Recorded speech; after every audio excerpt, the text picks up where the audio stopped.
Pesta rakyat pernikahan putra sulung Gubernur Jawa Barat Deddy Mulyadi dengan Wakil Bupati Garut di Gedung Pendopo Garut berbuah duka. 3 orang dilaporkan meninggal dunia dan beberapa lainnya cedera menyusul kericuhan di salah satu kegiatan syukuran pernikahan tersebut. Tersebarnya kabar ada sajian makanan gratis mengundang animo masyarakat ikut serta.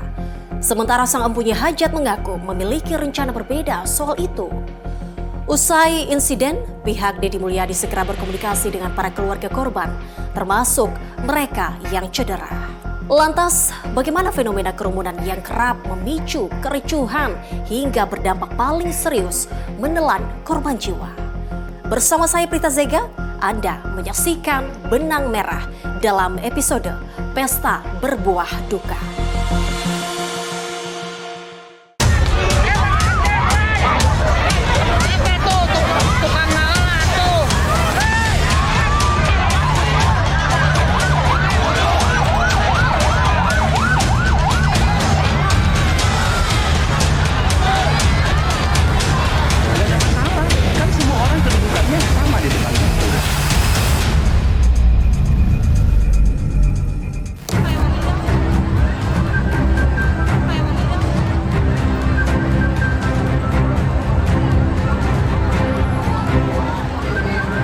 Jumat siang 18 Juli 2025, ribuan orang mengantre di gerbang Pendopo Garut, Jawa Barat.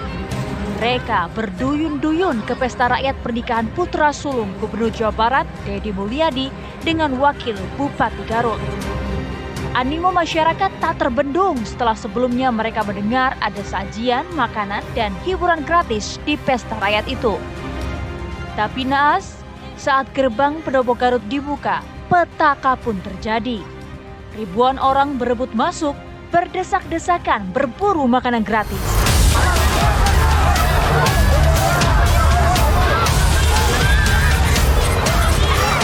Sejumlah orang pun terinjak-injak di tengah kerumunan warga.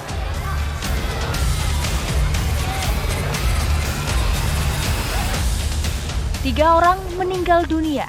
2 warga sipil dan 1 anggota polisi yang bertugas mengamankan acara. Selain itu, sedikitnya 14 warga terluka. Kebanyakan mereka terinjak-injak kerumunan saat berebut masuk ke pendopo. Saat itu, usai insiden, 2 korban jiwa dari warga sipil segera dibawa ke kamar jenazah RSUD Dr. Slamet Garut. Sementara korban dari anggota polisi dibawa ke Rumah Sakit TNI Guntur. Orang tua Fania Aprilia tak menyangka anaknya yang baru berusia 8 tahun menjadi korban peristiwa ini.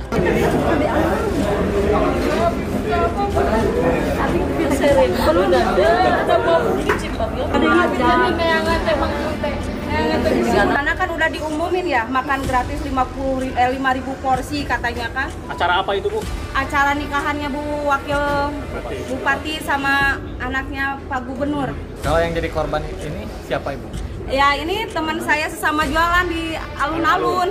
Kan saya tadi juga pas begitu tahu anaknya meninggal, saya nyariin dulu saudara yang hilang. Makanya udah beresnya ini saya ke sini, soalnya ini kan nggak ada siapa-siapa, pasti nggak ada yang ngurusin di sini. Kalau yang meninggal siapanya? Siapa ini? Anaknya ini. Anak teman. Ya ini teman seperjuangan, teman jualan di alun-alun gitu Pak. Awan duka juga menyelimuti keluarga kecil Aibda Anumerta Cecep Saiful Bahri atas peristiwa ini. Istri almarhum begitu terpukul karena almarhum merupakan satu-satunya sosok yang membiayai hidup sang istri dan anak-anak. Itu dari adik saya yang lagi kerja di luar kota Surabaya. Saya tahu dari adik saya. Saya kebetulan emang lagi nunggu kabar, lagi nunggu balasan dari suami saya, pengen tahu kondisi lapangan seperti apa. Emang saya berencana, emang saya juga pengen tahu. Di saat saya menunggu kabar dari suami saya, tapi tidak ada balasan, saya kira emang lagi sibuk, emang lagi kerja. Tak lama kemudian adik saya yang dari Surabaya nelpon bahwa dapat kabar bahwa ayah pingsan. dan dibawa ke RS Guntur. Saya ke sana bersama ponakan dan juga anak yang ketiga. Kondisi ayah lagi diobservasi, tapi ternyata sebenarnya adik saya yang dari Surabaya emang sudah mengetahui bahwa dalam perjalanan denyut nadi suami saya emang udah nggak ada. Cuman adik saya tidak memberitahukan bahwa ayah pingsan. Menyikapi insiden pesta rakyat yang berujung maut ini, Kapolda Jawa Barat Irjen Polisi Rudi Setiawan memastikan pihaknya akan terus menyelidikinya. Kasus ini akan ditangani langsung oleh penyidik dari Polda Jawa Barat. Karena tadi ada orang yang meninggal, ada peristiwa yang menimbulkan gangguan segala macam. Secara teknis, polisi akan melakukan penyelidikan, ya, mengungkap apakah ada unsur kelalaian atau tidak, gitu ya. Dan nanti siapa yang paling bertanggung jawab terhadap peristiwa. Sementara itu, Gubernur Jawa Barat Deddy Mulyadi menyatakan siap jika dirinya dan anaknya Maula Akbar diperiksa Polda Jawa Barat terkait insiden kericuhan yang terjadi dalam acara pesta rakyat pernikahan putranya dengan Wakil Bupati Garut. Saya orang yang ingin selalu terbuka. Setiap problem yang terjadi yang itu menjadi peristiwa hukum, saya dengan lapang dada dan dengan tangan terbuka bahkan mendukung upaya investigatif atau upaya penyelidikan yang dilakukan oleh Polda Jabar, lakukan secara transparan agar publik mendapat penjelasan yang objektif. Kan ini yang ajatannya anak Bapak ketika dalam penyelidikan itu ada pemanggilan ke... Nggak ada masalah, kan semua orang kedudukannya sama di depan hukum. Mau anak saya, mau diri saya sendiri kan kalau dipanggil harus datang dan memberikan keterangan secara benar. Bagi saya nggak ada masalah. Insiden pesta rakyat ini menyisakan duka mendalam bagi keluarga korban. Menjadi catatan penting dalam penyelenggaraan acara publik berskala besar agar betul-betul memperhatikan aspek keselamatan.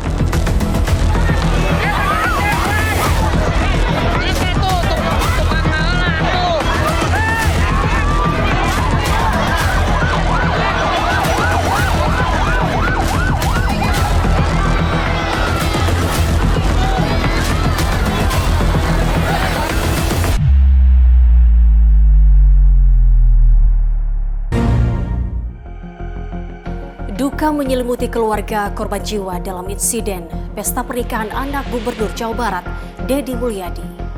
Orang tua Fania Aprilia tak menyangka anaknya yang baru berusia 8 tahun menjadi korban dalam peristiwa ini. Sementara istri Aibda Anumerta, Cecep Saipul Bahri, mengaku sangat terpukul karena almarhum merupakan tulang punggung keluarga.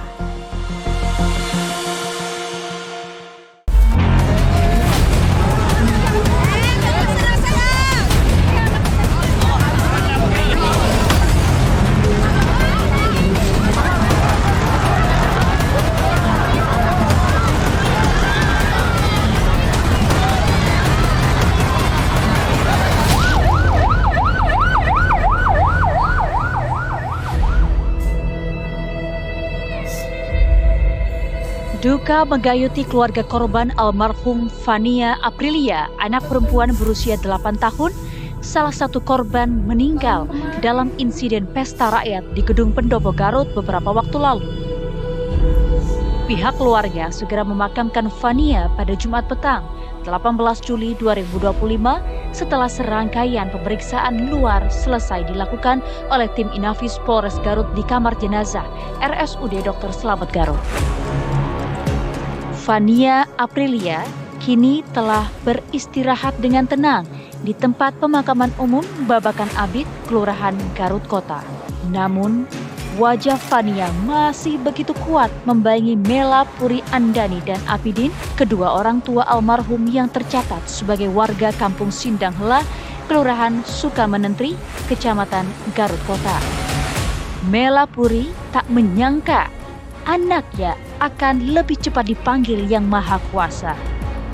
Padahal sebelum insiden ricu di gerbang pendopo itu, Ia dan anaknya sempat bersama di alun-alun kota Garut karena sang ibu biasa berjualan di lokasi tersebut.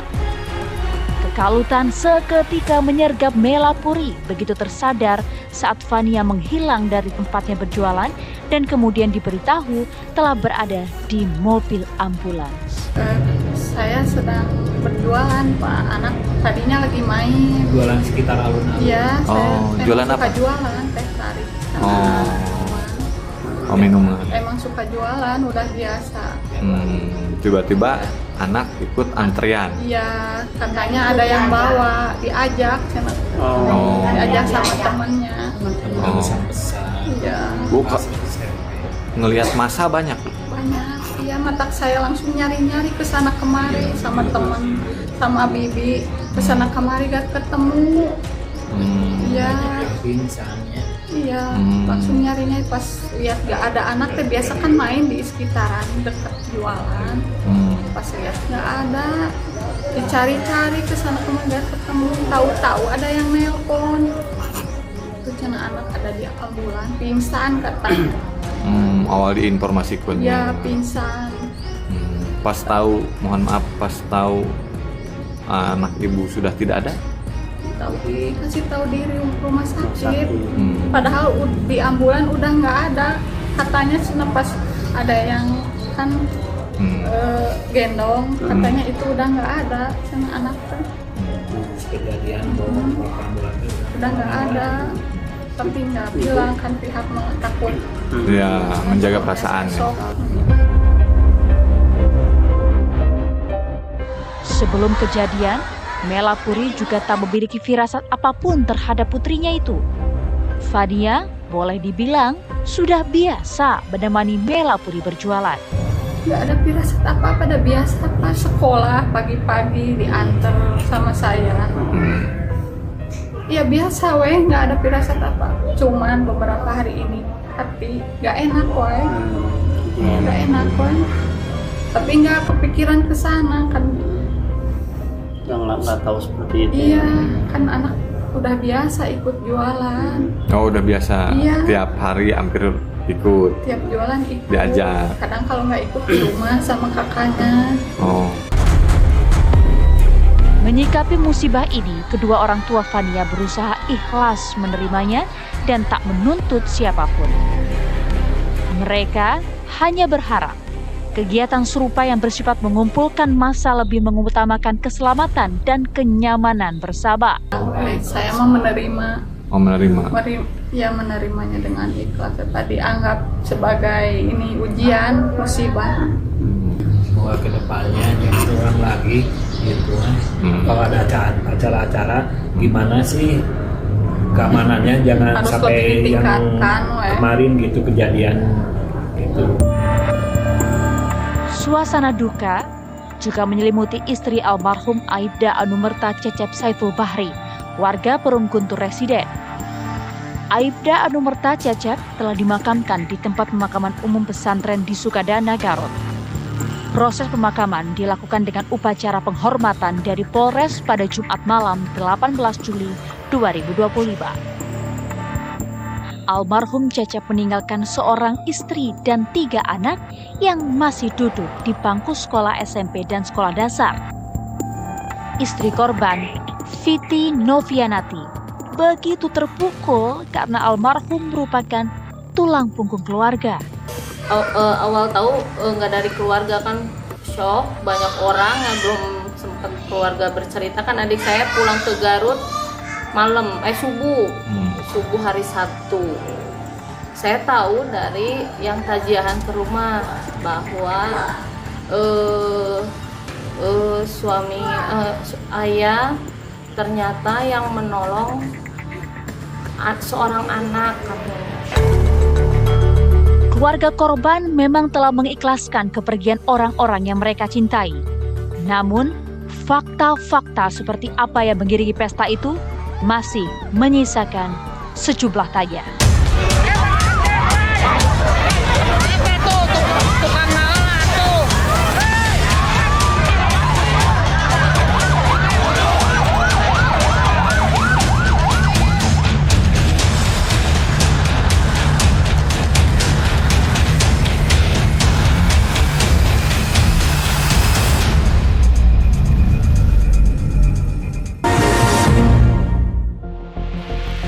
Polda Jabar bergegas menggelar olah tempat kejadian perkara dan memeriksa sejumlah saksi usai insiden mewarnai pesta rakyat di Garut belum lama ini.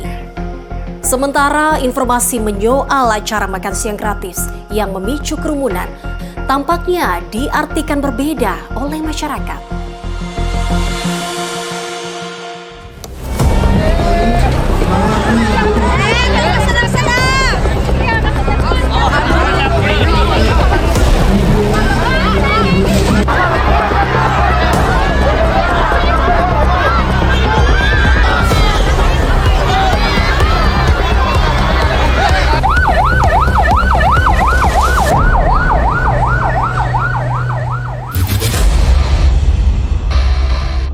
Usai insiden yang merenggut 3 nyawa dalam pesta rakyat pernikahan anak Gubernur Jawa Barat, Deddy Mulyadi, di Garut pada Jumat 18 Juli 2025, petugas dari Kepolisian Daerah Jawa Barat segera melakukan olah TKP.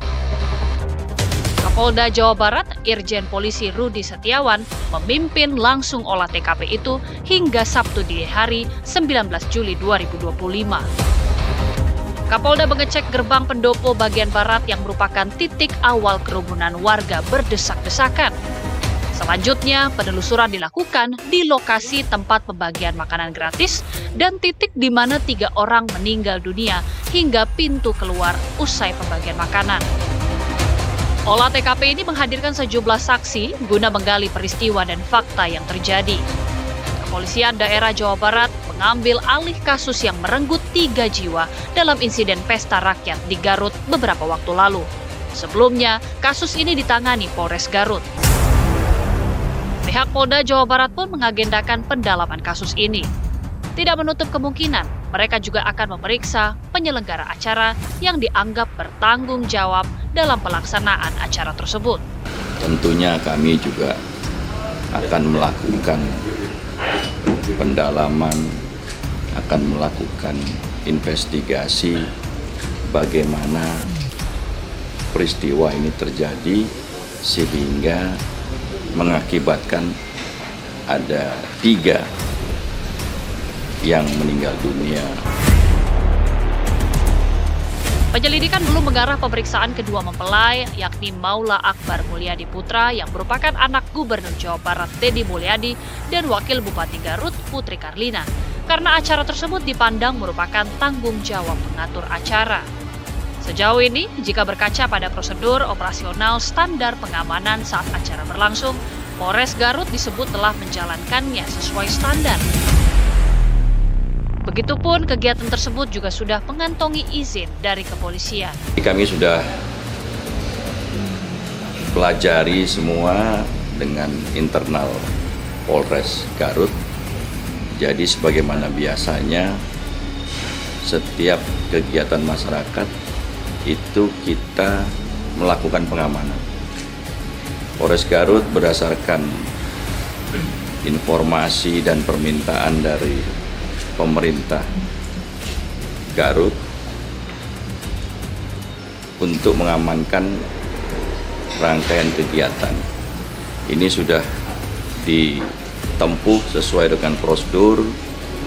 Dari bagian perizinan telah mengeluarkan perkiraan-perkiraan potensi-potensi gangguan yang akan terjadi dan sudah disiapkan penanggulangannya. Sudah dibuat rencana pengamanan, pelibatan personil, 404 personil gabungan itu sudah disiagakan, sudah di APP dan sudah menempati sesuai dengan tempatnya masing-masing dan sudah di briefing untuk melaksanakan pengamanan supaya ini semua lancar. Membludaknya masyarakat yang datang karena beredar kabar di kalangan mereka bahwa ada suguhan makanan gratis yang jumlah sekitar 5.000 paket makanan dalam pesta rakyat itu. Massa yang datang ditaksir hampir 2 kali lipat dari jumlah ketersediaan makanan. Padahal entah dari mana sumber informasi dari pesan berantai yang beredar di masyarakat itu. Jadi konsep menyediakan makan untuk warga itu bukan tadi siang, yaitu di kegiatan kesenian, gitu kan? Di kegiatan kesenian malam itu saya waktu itu memberikan saran para pedagang yang biasa dagang kalau ada kegiatan kesenian saya itu dibayarkan saja. Jadi masyarakat makan, nanti kita bayar, gitu loh. Jadi tidak dalam bentuk disentralkan dalam kegiatan resepsi. Selain itu, Deddy Mulyadi juga mengatakan kegiatan makan gratis yang berujung ricuh tersebut bukanlah bagian dari jadwal resmi yang telah disusun. Deddy juga mengaku telah memberikan sejumlah uang santunan kepada keluarga korban.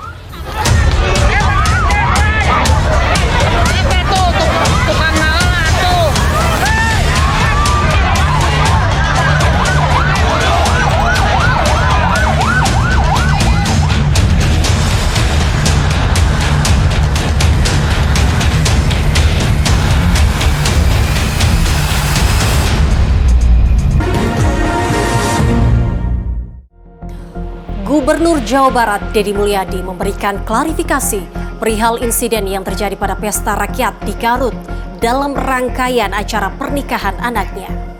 Selain menjelaskan ide suguhan makan yang diartikan berbeda dengan masyarakat yang hadir, Deddy juga mengaku pihaknya telah berkomunikasi dan memberikan santunan kepada keluarga korban.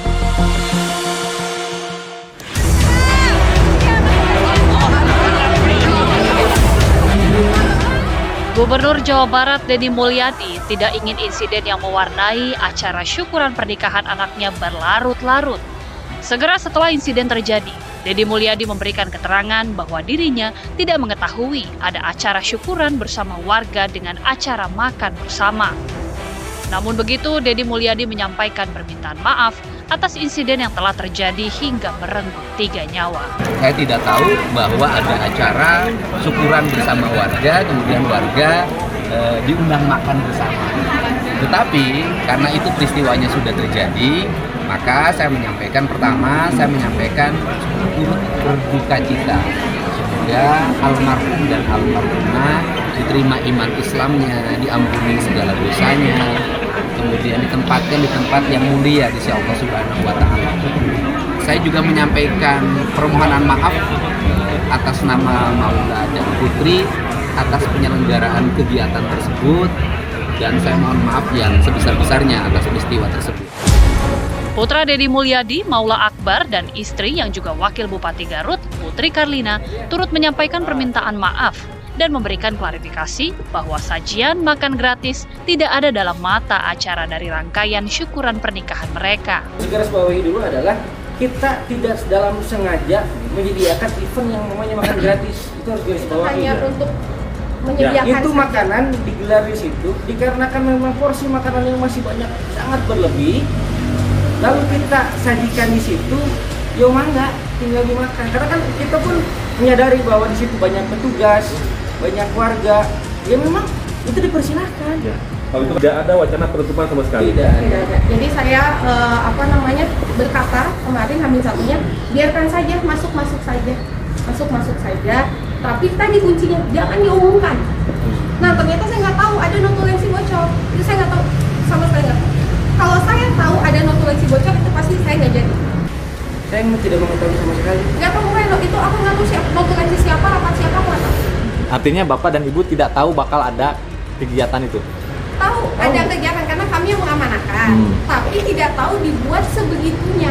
Medsos yang menayangkan yang keluar ketika pukul 13 ada acara makan atau kayaknya berdasarkan itu notulensi yang bocor. Berdasarkan notulensi yang bocor. Akhirnya Ibu tahu ada yang bocor itu notulensi? Akhirnya saya tahu tepat ketika kejadian jam 1:30. Ketika saya lagi diem di sini menunggu situasi, staf saya bilang, Bu, sebenarnya ini udah bocor. Artinya pas kejadian Ibu dan Bapak tidak ada di sana ya? Bapak ada di sana. Oh, ada di sana. Pas pertama buka gerbang? Nggak tahu. Oh, nggak tahu. Jadi saya itu melihat itu ketika mulai. Jadi saya nonton live streaming. Kebetulan saya pun tidak mengetahui layoutnya seperti apa. Saya nonton live streaming, kalau ada yang live streaming saya buka, melihat ambulans, saya langsung loncatin mobil berangkat. Menurut beberapa warga yang datang ke pesta rakyat itu menyebut Mereka mengetahui informasi ada sajian makan gratis dari media sosial. Sementara Putri Karlina yang awalnya hanya menduga, akhirnya mengetahui ada informasi yang bocor dan kemudian menyebar luas ke warga. Maula Akbar dan Putri Karlina seakan tidak habis pikir, bagaimana bisa risalah rapat acara syukuran pernikahan mereka sampai bisa bocor. Sedangkan Maula Akbar dan Putri Karlina selalu hadir dalam setiap rapat persiapan pernikahan mereka. Itulah yang saya bingung. Itu rapat siapa, notulensi siapa, tersebarnya kok bisa saya jujur demi Allah baru melihat notulensi itu ketika kejadian.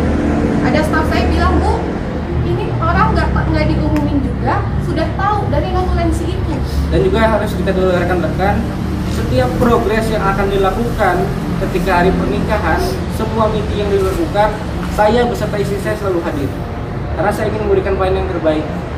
Itu entah dari mana datangnya, tiba-tiba ada rapat yang berjalan dan juga ada notulensi yang beredar. Dan yang mengedarkan, jujur, kami berdua tidak mengetahui akan rapat yang terjadi. Ya mungkin kalau berkaca dari kejadian sebelumnya, notulensi kami yang untuk pernikahan bocor yang ada katanya Pak Presiden mau datang, itu menjadi pelajaran besar bagi kami, sehingga kami sangat berhati-hati soal notulensi. Insiden pesta rakyat di Garut yang merenggut 3 nyawa dan beberapa lainnya mengalami luka kini tengah ditangani pihak berwenang. Dan selanjutnya, untuk apa yang terjadi, yang menyebabkan musibah ini terjadi, saya sepenuhnya menyerahkan kepada pihak yang berwenang yang berkewajiban dan saya siap bertanggung jawab penuh.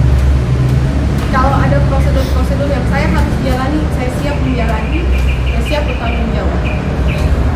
Karena selaku panitia, selaku pemangku hajat, kami sudah mempersiapkan yang terbaik.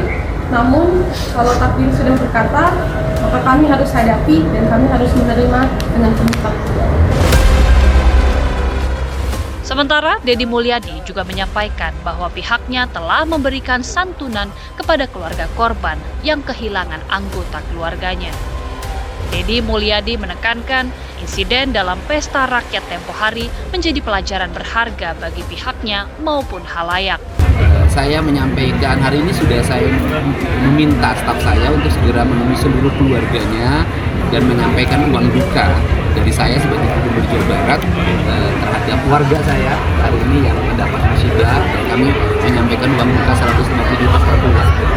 Ini adalah bagian dari empati kami dan kemudian ke depan pembelajaran penting bagi siapapun, termasuk keluarga saya sendiri, kalau buat acara itu harus segera diperhitungkan berbagai kemungkinan yang akan terjadi, termasuk juga penyiapan pengamanan yang cukup. Dan saya selalu menghimbau tidak boleh membuat kegiatan dalam ruang sempit kemudian orangnya terlalu banyak. Ini yang, tetapi ya sudahlah, peristiwa itu sudah terjadi dan tentunya saya bertanggung jawab terhadap seluruh aktivitas itu meskipun itu dilakukan oleh kedua mempelai. Setiap acara yang mengundang kerumunan massa, disitulah muncul potensi terjadinya kericuhan. Karena itu, manajemen pengumpulan massa atau manajemen kerumunan diperlukan untuk memastikan keselamatan dan kelancaran acara.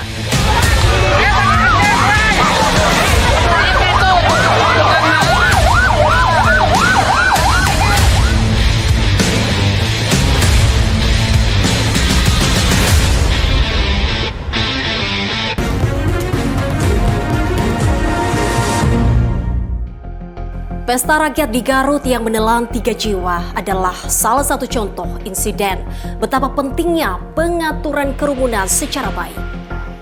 Masih melekat di ingatan bagaimana tragedi Kanjuruhan di Malang, Jawa Timur hingga Itaewon di Korea Selatan menelan ratusan jiwa. Lalu bagaimana manajemen kerumunan seharusnya dijalankan? Saya Prita Zeka pamit undur diri. Terima kasih. Sampai jumpa.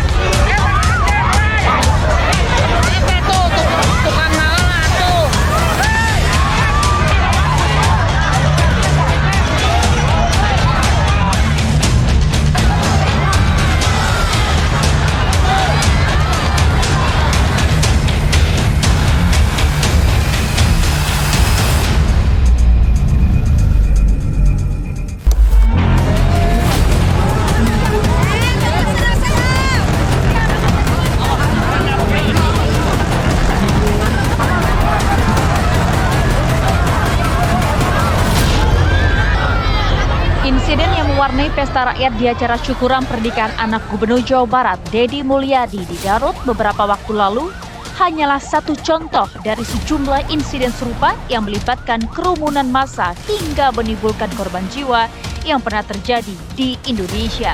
Kejadian di Garut itu seakan mengingatkan kita pada peristiwa Kanjuruhan 3 tahun silam. Hari itu, Sabtu 1 Oktober 2022, menjadi akhir pekan kelabu menyusul insiden fatal buah penghimpitan kerumunan usai laga klasik yang mempertemukan tuan rumah Arema Malang kontra rival bebuyutan Persebaya Surabaya. Kekalahan Arema oleh Persebaya membuat sekitar 3.000 supporter tuan rumah turun ke lapangan. Meski begitu, Aremania disebut tidak sampai melakukan perusakan apalagi pembakaran. Sebagian mereka hanya menyalakan flare atau suar. Entah apa pemicunya, aparat keamanan sampai harus menembakkan gas air mata.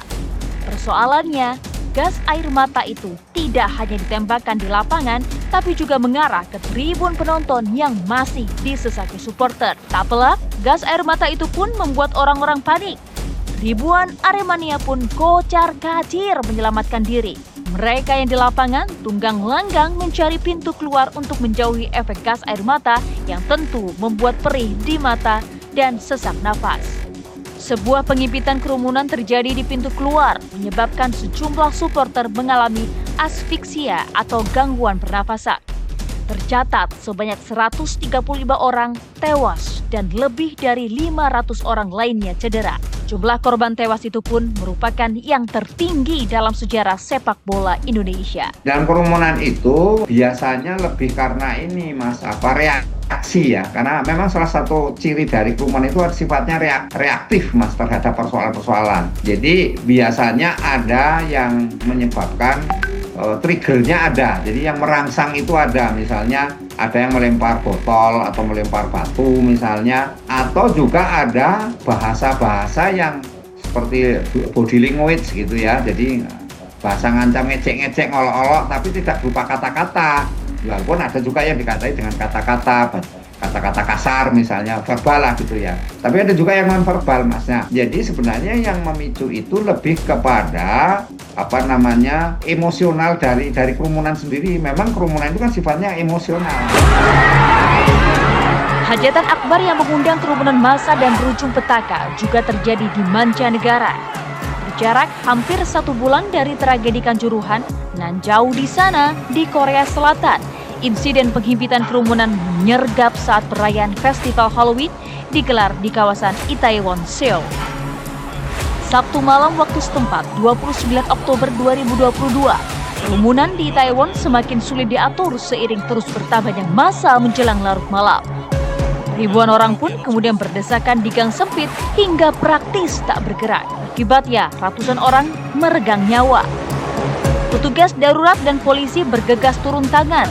Tercatat, korban jiwa mencapai tak kurang dari 159 orang, termasuk aktor Lee Ji-han, dan 192 lainnya cedera. Besarnya animo massa mengingat saat itu Itaewon Halloween 2022 merupakan yang pertama dalam 3 tahun setelah negeri gingseng itu mencabut pembatasan COVID-19. Berkaca dari insiden di Pesta Rakyat Garut, Kanjuruhan, hingga Itaewon Korea Selatan, penyelenggara acara perlu memahami arti penting manajemen kerumunan, yaitu bagaimana mereka mengatur, mengarahkan, dan mengendalikan massa dalam suatu acara atau area tertentu.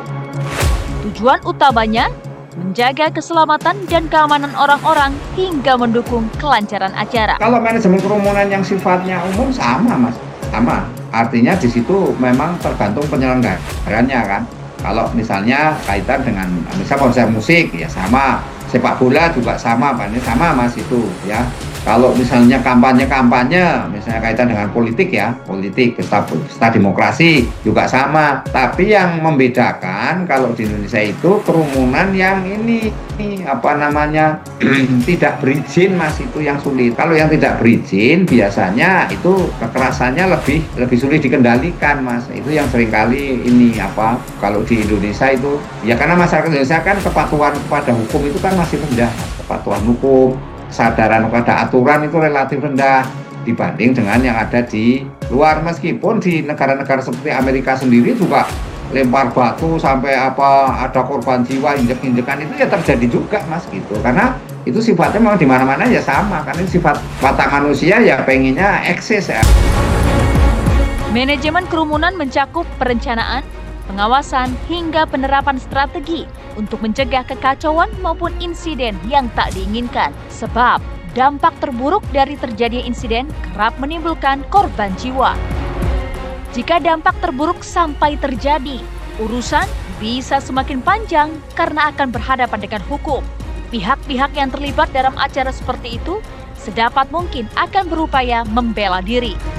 Tapi, aparat penegak hukum juga memiliki panduan membidik siapa yang abai dan mesti bertanggung jawab. Sebenarnya keselamatan itu sangat tergantung pada dirinya sendiri ya. Caranya bagaimana? Ya jangan ikut berkerumun. Kalau ada kerumunan itu dia harus menghindar gitu. Tapi kalau misalnya kerumunan itu karena nonton musik, konser musik misalnya, kan banyak sekali itu konser musik Blackpink atau konser musik Korea itu kan banyak tuh. Nah, itu memang sebenarnya yang bertanggung jawab keselamatannya adalah penyelenggara Mas. Nah, panitia penyelenggara. Nah, karena penyelenggara itu di dalamnya ada aparat penegak hukum juga Mas gitu, yang bertanggung jawab terhadap penyelenggaraan konser-konser musik ataupun istilahnya ya sepak bola, misalnya nonton sepak bola kan juga kerusuhan Mas.